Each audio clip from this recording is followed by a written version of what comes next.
A rookie sailor ignored a direct order during a silent drill aboard a U.S. Navy nuclear submarine 600 feet under the Atlantic. What happened next sent shockwaves through the entire crew and changed his fate forever. Let us know in the comments. Which branch of the military you admire most? The USS Valor glided silently beneath the crushing weight of the Atlantic Ocean. Inside, the atmosphere was even heavier. The entire crew moved like synchronized gears, every breath measured, every footstep muffled against the steel deck. Commander Sullivan stood rigid near the command station, his arms behind his back, scanning the control room. His face was carved. From years of salt, cold, and unspoken responsibility. 20 years beneath the waves had taught him one truth. Silence was survival. At the diagnostics console, Seaman Brooks fidgeted with his gloves. He was just 19 years old, freshly minted from basic training and full of misplaced confidence, the kind that didn't survive long at crush depth. Today was his first real silent drill. No commands were to be spoken aloud. Everything had to be understood through hand signals, subtle nods, and instinct honed by discipline. Brooks didn't understand instinct yet.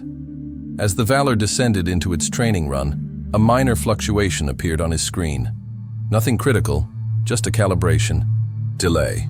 To a seasoned submariner, it was background noise. To Brooks, it felt like a red alarm. Without thinking, he reached out and tapped a manual override on the cooling systems, breaking silent protocol. Beep. The tiny sound sliced through the control room like a blade. Every head turned. Even the ocean itself seemed to hold its breath. Sullivan didn't react immediately. He simply turned, glided across the deck until he stood behind Brooks. The young sailor stiffened, sweat prickling his forehead. "Seaman Brooks," Sullivan said, his voice low but powerful enough to shake the deck. "What did you just do?" Brooks swallowed hard. "Sir, the coolant calibration was under control," Sullivan finished for him. "And you were ordered to maintain silent protocol. You thought wrong." Without raising his voice, without a flicker of anger, Sullivan reached over and tapped 3 keys. The drill ended. Lights returned to normal brightness. Alarms silenced. The entire crew stared. Sullivan stepped back, his face unreadable. "You just compromised the exercise. In real combat, you would have compromised this ship. You would have compromised every soul aboard." Brooks stood frozen. "You will report to Chief McCallan immediately," Sullivan said. "Effective now, you are reassigned to auxiliary maintenance duty until further notice." Brooks opened his mouth to protest, then closed it. Because in the Navy, when a commander spoke, like that, final, unyielding, it wasn't a suggestion. It was a verdict. Chief McCallan, a barrel-chested man with a permanent scowl and grease permanently embedded in his hands, found Brooks 10 minutes later in the lower decks. "Congratulations, kid," McCallan said, handing him a rag and a clipboard. "You're the new maintenance apprentice. Hope you like tight spaces, bad air, and no thanks." Brooks didn't argue. He just nodded. For the next 3 days, Brooks scrubbed every exhaust vent, inspected every coolant line, and tightened every bolt he could find. His hands blistered, his back ached, his pride bled. But he said nothing.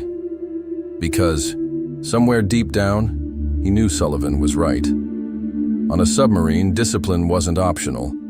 It was the only thing that separated the living from the drowned, and respect, that was even harder to earn. 3 days into his punishment, Brooks barely recognized himself. Gone was the cocky young man who thought he could coast on charm and instinct. In his place stood a tired, bruised sailor who now knew just how little room for error there was inside. A steel tube hurtling blindly through the blackness. Chief McCallan didn't let up. He assigned Brooks the worst tasks, scraping rust from vent shafts barely wide enough to crawl through, draining and cleaning overflow pipes that reeked of oil, and metal and ancient sweat. "Pain is a teacher, boy," McCallan growled one evening, handing Brooks yet another checklist. The ocean gives no second chances. Neither do we. Brooks didn't answer. He just took the list and moved. It wasn't respect yet, but it was survival. The USS Valor continued its mission, running silent patrols through contested waters north of Greenland. The tension aboard was a living thing now, humming through the metal, vibrating in every bolt and bracket. At 0300 hours on the fourth day, the first real emergency hit. Brooks was halfway through his maintenance rounds when the sub lurched violently. To starboard. Loose tools clattered across the deck. Emergency lights bathed the passageway in bloody red. "Shockwave detected," came the shout over the intercom. "Possible undersea quake or contact event." Brooks grabbed for a handhold as the ship groaned under the sudden pressure change. A second, sharper jolt followed. This one was different. Not natural. A deliberate strike.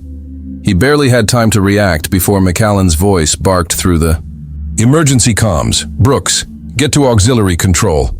Backup coolant lines are fluctuating." Without thinking, Brooks sprinted through the narrow passageways, dodging crewmen scrambling to secure their stations. Auxiliary control was a cramped compartment lit by flickering overheads and filled with a maze of pipes, gauges, and battered consoles. Smoke curled from one of the main panels. Brooks dropped to his knees, yanking open an access hatch. Pressure was spiking in the secondary coolant feed.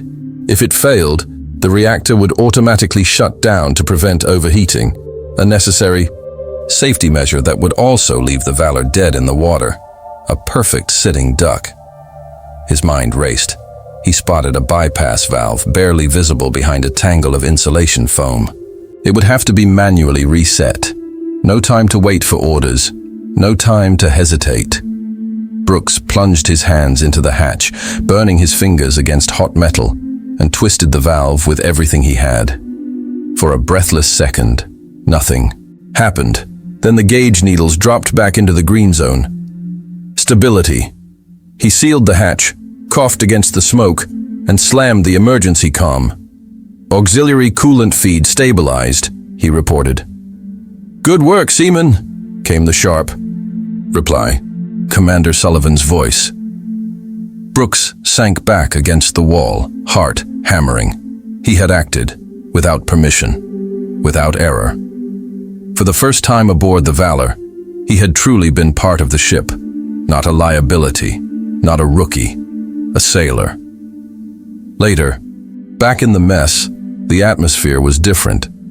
The senior crew didn't say much, but their silence had changed. A nod here, a shoulder clap there. Even McAllen, gruff and unreadable, grunted what might have been a compliment when Brooks passed. "Bye didn't choke when it counted," the chief muttered. "Maybe you'll live long enough to regret it." Brooks almost smiled. Almost. That night, the ship remained on high alert. Sonar reported no further contacts, but Sullivan was taking no chances. He ordered double watches, silent running, zero tolerance for error. Brooks was assigned to assist at the sonar station under Petty Officer Hensley, an old-school tech with decades under his belt and a distrust of anything younger than a diesel engine. "You touch nothing without my say-so," Hensley growled as Brooks took his seat. "Breathe wrong, and I'll feed you to the ballast tanks." Brooks nodded once. "Yes, Petty Officer," Hensley grunted. "Good. At least you listen better than you talk." For hours they listened. At 200, a faint echo returned on the passive. "Array." Hensley leaned in, frowning. Movement. Slow. Bearing 118. Brooks scanned the console. "Could be drifting debris," he offered carefully. Hensley shook his head. "Debris don't move against the current." The bearing adjusted again. Closing distance. Brooks' mouth went dry. They had company. Commander Sullivan arrived minutes later, taking the sonar data without a word. "What's the verdict?" he asked Hensley. Hensley glanced at Brooks. The young sailor straightened his back. "Unknown contact, sir. No active sonar emissions. Silent running. Could be a fishing vessel, but it's too deep." Sullivan nodded slowly. "Maintain course." No reaction. Brooks risked a glance at the captain's face. It was stone. They were playing chicken, deep under the ocean. For another tense hour, the contact shadowed them, never closing fully, never drifting away, just watching. And then, as silently as it appeared, it vanished. No chase, no pings, no battle. Brooks released a breath he hadn't realized he was holding. Sullivan turned from the console, speaking to no one in particular. Sometimes, survival isn't about who shoots first, he said. It's about who blinks last. Brooks didn't forget those words. 3 days after the shadow contact, the USS Valor found herself deeper and farther north than originally planned. An unexpected current had pushed the boat into an unmapped trench, an eerie, narrow valley of blackness where sonar bounced unpredictably, and pressure outside the hull increased with every foot they descended. Commander Sullivan ordered reduced speed, silent running, full system checks every 30 minutes. The crew obeyed. But unease buzzed just beneath the surface, sharper than any klaxon. Brooks felt it too. He worked double shifts now, half assisting Petty Officer Hensley in sonar ops, half on damage control rounds with Chief McAllen. Sleep came in fits. Meals tasted like cardboard. Conversations shrank to one-word exchanges. Everyone was waiting for something to happen. At 0240 hours, it did. It started with a flicker on the primary power grid, a tiny, almost imperceptible glitch in the lighting sequence.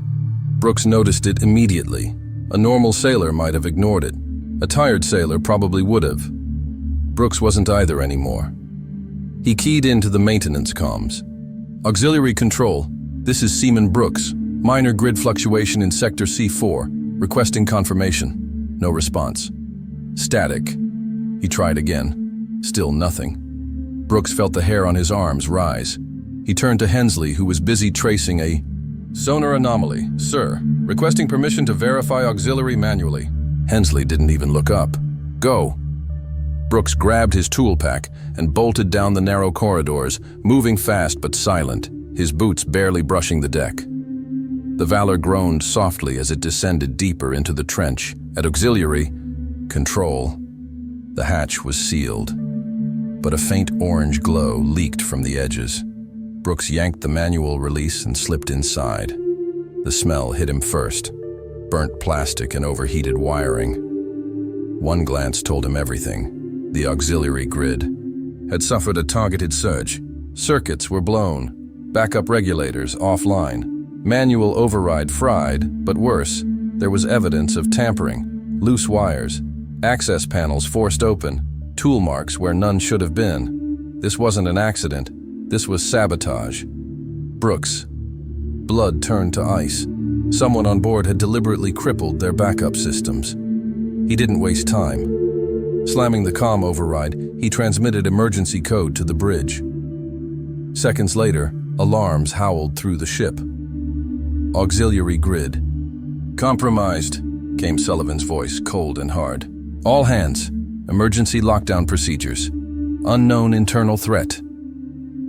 The Valor descended into chaos, but disciplined chaos. Hatches sealed, access points restricted, armed security teams mobilized. Commander Sullivan himself arrived at auxiliary. Control within minutes, flanked by Brandt and 2 armed sailors. He scanned the wreckage in one glance. Report. Brooks stood at attention. Evidence of forced entry, sir. Internal sabotage. Manual override systems destroyed. Backup grid down. Witnesses? No, sir. Sullivan's jaw tightened. Good work, Seaman. Stay with McAllen. No one moves unescorted until further notice. Brooks nodded and moved out, adrenaline burning through his veins. The next 6 hours were pure tension. The Valor drifted slowly forward, blind, crippled, but alive. Security teams swept every compartment. Crewmen were interrogated, bunks searched, access logs combed, and then the unthinkable was discovered. Missing 2 portable signal transponders. Small devices designed for emergency surface beacons, but easily modified into underwater location markers, meaning someone aboard the Valor could be broadcasting their position to an enemy sub. Commander Sullivan's rage wasn't visible.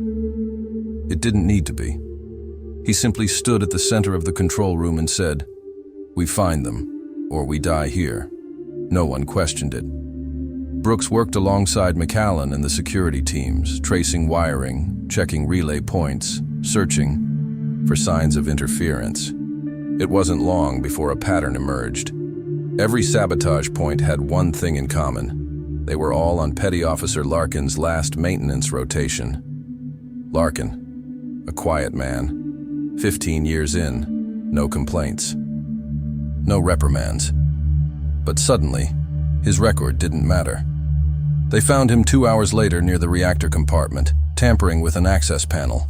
He didn't resist, didn't speak, just stared with hollow eyes as security dragged him away. Into his locker, the missing transponders, 2 encrypted flash drives, and a Russian radio frequency decoder. He had been selling the Valor's patrol routes for months. Commander Sullivan didn't hold a trial. Not here. Not under 700 feet of black water. Larkin was confined, secured, and stripped of duty. But the damage was done. Because the Valor was already compromised, and the enemy would be closing in. At 1700 hours, sonar detected a new contact. Fast, silent, gaining. A hunter-killer submarine, Russian origin, bearing straight for them. Commander Sullivan didn't flinch. All hands, prepare for emergency ascent. Quiet drive, countermeasures on standby. Brooks stood at sonar, heart pounding. He turned to Sullivan. "Sir, if we ascend now, they'll hear us." Sullivan met his eyes. "They already have." The Valor began her rise, ballast tanks blowing silently, thrusters whispering just enough to shift their depth without alerting active sonar. The hunter-killer closed. 2 nautical miles. 1.5. Brooks traced the bearing. "They're aiming for our predicted escape vector, sir. They're boxing us in." Sullivan nodded once. "Then we changed the rules." He moved to the helm. "Hard to port. Drop 200 feet. Cold drive. Cut all non-essential power." The Valor lurched. Lights dimmed to blood red. Air recyclers slowed. Silence returned. Brooks' hands shook slightly on the console. The hunter-killer hesitated, overshot, missed. The Valor slipped below them, a ghost under a predator's nose. For an endless hour they drifted in darkness, every creak of the hull sounding like a gunshot in Brooks's ears. But the enemy never found them. When sonar finally reported no contacts, a wave of exhausted relief swept through the control room. Commander Sullivan turned once more to Brooks. "You learn more from your mistakes than your victories, Seaman," he said quietly. Brooks swallowed. "Yes, sir." "Good, because your next mistake might be your last. No threat, just fact." And Brooks understood. Down here, under 1,000 tons of ocean, there was no margin for pride, no room for doubt, no forgiveness for hesitation, only discipline, only survival. The USS Valor rose slowly, breaking through the layers of crushing cold and darkness like a wounded leviathan. Every creak of the hull felt like a heartbeat, every hiss of escaping air a reminder of how close they had come to disappearing into the deep forever. But they were alive. By the time they reached operational depth near the surface, the ship was battered but functional. Minor system failures, hull stress within acceptable limits, crew fatigue, off the charts, but alive. Commander Sullivan stood silently at the forward observation port, his hands clasped behind his back, his face a study in stone. Around him, the bridge crew worked quietly, restoring systems, checking readings, scanning sonar. Seaman Brooks sat at the secondary sonar console. His posture was different now, more squared, more deliberate. His eyes were sharper, his breathing measured. The young man who had once panicked at the flicker of a calibration error was gone. In his place was a sailor who had faced the worst the deep could offer and hadn't flinched. Hours later, after systems were stabilized and normal watch rotations resumed, Commander Sullivan gathered the senior crew in the mess hall. He rarely spoke at length. When he did, everyone listened. He stood at the front of the room, his shadow long against the steel walls, and surveyed the faces before him, tired, dirty, bloodied, but not broken. He spoke simply. When you signed up for this, you knew it wouldn't be easy. You knew the ocean would take from you sleep, comfort, sometimes even hope. He paused, letting the words settle. But what they didn't teach you, what no recruiter or training video can explain, is that down here, under 1,000 feet of pressure, mistakes aren't corrected with apologies. They're corrected with discipline, with vigilance, with blood. He let his gaze drift to Brooks. "We had a traitor among us," Sullivan said. His voice didn't rise. It didn't need to. "We survived not because we were lucky. We survived because when the moment came, we had men who chose to act. Men who chose discipline over fear." The crew shifted in their seats, silent. "Seaman Brooks," Sullivan said, turning fully toward him. "Stand up." Brooks stood stiffly, heart hammering. Sullivan approached him, slowly, deliberately. "You made mistakes," Sullivan said. "You failed." Brooks's throat tightened, but he stayed at attention. "But you learned," Sullivan continued. "You adapted. You didn't quit. And when the ship needed you most, you answered." Sullivan's voice softened, just slightly. "That is the difference between a sailor who survives and a sailor who saves." There was no applause, there never was, down here. Only nods. Silent acknowledgement. The kind that mattered more than medals. Sullivan looked around the room. "Every one of you has a choice," he said. "Every single day. You can drift or you can drive." He leaned forward, voice low and firm. "Because the ocean doesn't care how proud you were yesterday. It only cares how ready you are today." The crew dispersed quietly after that. Back at his console, Brooks felt something settle inside him. Not pride, not relief, responsibility. He was part of something bigger now, something ancient and merciless and beautiful. The sea had accepted him, not with a handshake, but with a trial, and he had passed. In the quiet hours that followed, Brooks sat. In his bunk, a battered maintenance manual open in his lap. Across from him, Chief McAllen appeared without warning, tossing a small item onto his bed. It was a silver pin, simple, unadorned, but unmistakable. Sonar qualification. Brooks looked up, startled. McAllen shrugged. "You're not a rookie anymore, kid," he muttered. "Welcome to the real Navy." Brooks didn't smile, he just nodded, because some victories were too heavy for smiles, some lessons too deep for celebration, and some transformations happened not with fanfare, but with the quiet, relentless grinding of pressure over time. Just like the ocean itself. On land, mistakes are lessons. Underwater, mistakes are death sentences. Seaman Brooks didn't become a hero by shouting louder or moving faster. He became one because when the worst came knocking, he didn't hide. He didn't freeze. He acted with discipline, with courage, and with the memory of every mistake that had come before him. In the Navy, discipline isn't just important. It's survival. It's oxygen. It's everything. Now let me ask you, if you were in Seaman Brooks' shoes, if you had a chance to redeem yourself under crushing pressure, would you take the risk? Would you act knowing failure meant losing everything? Tell us your answer in the comments below. We want to hear from you. And if this story moved you, if it made you feel the weight of what it means to serve, subscribe to Authority. Watch right now. There are more true, powerful stories coming straight from the deep. Until next time, stay sharp, stay ready, stay alive.